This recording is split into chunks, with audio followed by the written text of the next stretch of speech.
Alam po natin na mabilis po na lumalago ang mundo ng crypto at saka DeFi or Decentralized Finance.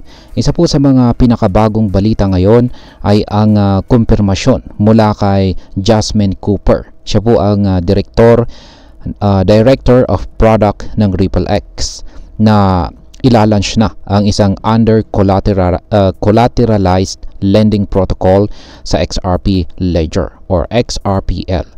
Ano nga ba ang ibig sabihin nito? Paano po nito mababago ang paraan ng pangungutang at pagpapautang sa mundo ng crypto? Kaya yan po ang siyang ating aalamin sa video na ito. Pero bago po tayo magpatuloy ay pakibasa na lamang po ang disclaimer dito sa ibaba ng ating screen. Ayan, simulan po natin sa kung ano po ang under collateralized loans. Ayan. Sa traditional na crypto lending, kailangan mong magbigay ng collateral o isang uri ng garantiya bago ka makautang. Halimbawa, kung gusto mong umutang ng $1,000 sa isang crypto lending platform, maaring kailangan mong magdeposito ng mas mataas na halaga bilang collateral. Madalas ay nasa 150% hanggang 200% ng iyong uutangin. Pero sa bagong lending protocol na ilalunch dito po sa XRP Ledger, magkakaroon na ng under collateralized loans. Ibig sabihin ay hindi mo na kailangang maglagay ng malaking collateral o minsan ay wala ng collateral. Yan, wala ng collateral para makautang. Sa halip ay gagamitin po ang smart contracts at iba pang mga technology upang suriin ang kredibilidad ng mga borrowers. Yan. Ngayon ay ano naman po ang XRP Ledger DeFi lending at paano po ito gumagana? Yan, ang bagong DeFi lending protocol ng XRP Ledger ay magbibigay daan sa isang peer-to-peer lending system. Ano nga ba ito? Ayan, una ay walang middleman. Hindi mo na kailangang dumaan sa mga bangko o lending institutions. Direktang mangungutang at magpapautang ang mga users gamit ang blockchain technology. Pangalawa ay meron po itong preset interest rates. Ang interest sa utang ay hindi po basta-basta magbabago. Malinaw at saka transparent ito. Kaya alam ng borrowers at saka lenders kung ano ang kanilang pinapasok. At ang pangatlo ay meron po itong pagkakataon sa liquidity providers. Ang mga magpapahiram ng kanilang XRP o iba pang mga XRPL native tokens ay kikita mula sa interest payments. Kaya maganda yan. Ngayon ay bakit po mahalaga ito?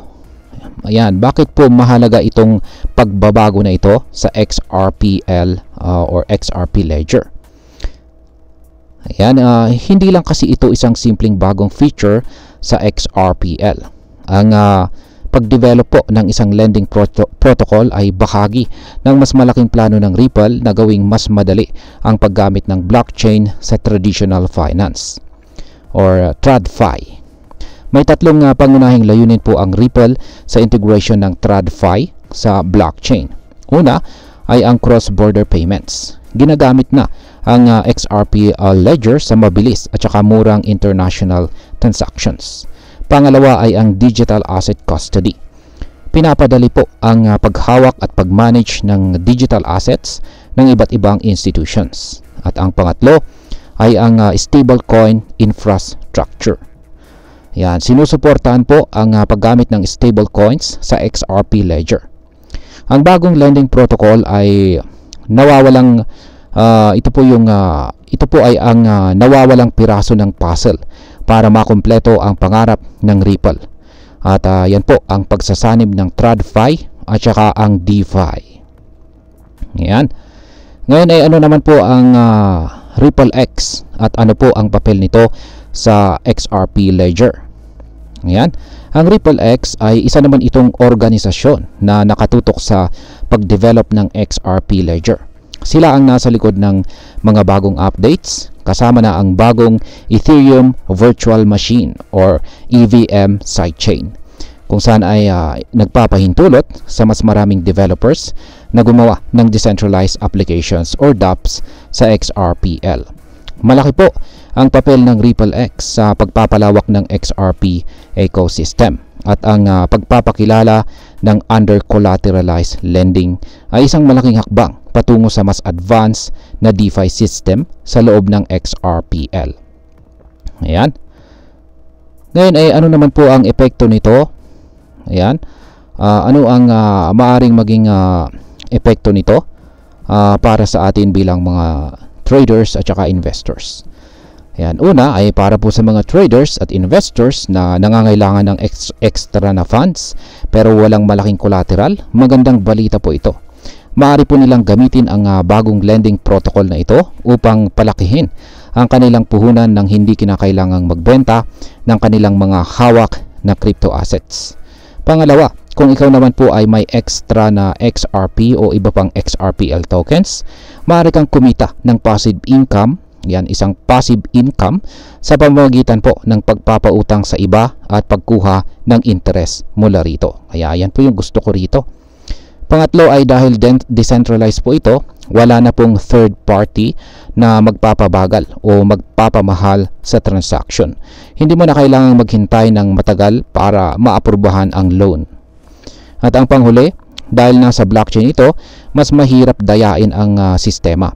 Ang lahat ng transaction ay makikita po sa ledger. Kaya hindi ito kasing delikado ng mga scam, mga scam lending platforms na naglipa na online. Ngayon ay ano po ang posibleng risk o disadvantage dito? Ayan, una ay dahil wala pong collateral, maaring maging mas mataas ang interest rates ng mga pautang upang maprotektahan ang mga nagpapautang mula sa default risk. Pangalawa ay dahil mas madaling makautang ng walang collateral, may posibilidad na maraming hindi makabayad na maaring magdulot ng problema sa liquidity providers. At ang panghuli, dito po sa Pilipinas, mahigpit ang regulasyon pagdating sa pautang at saka crypto-related transactions. Kailangan po nating hintayin kung paano ito tatanggapin ng Bangko Sentral ng Pilipinas at iba pang mga financial authorities. At bilang panghuli ay ano naman ang aking masasabi tungkol dito. Ang under-collateralized lending protocol dito kay XRP Ledger ay isang makabagong solusyon na maaari pong makatulong sa maraming crypto traders at investors.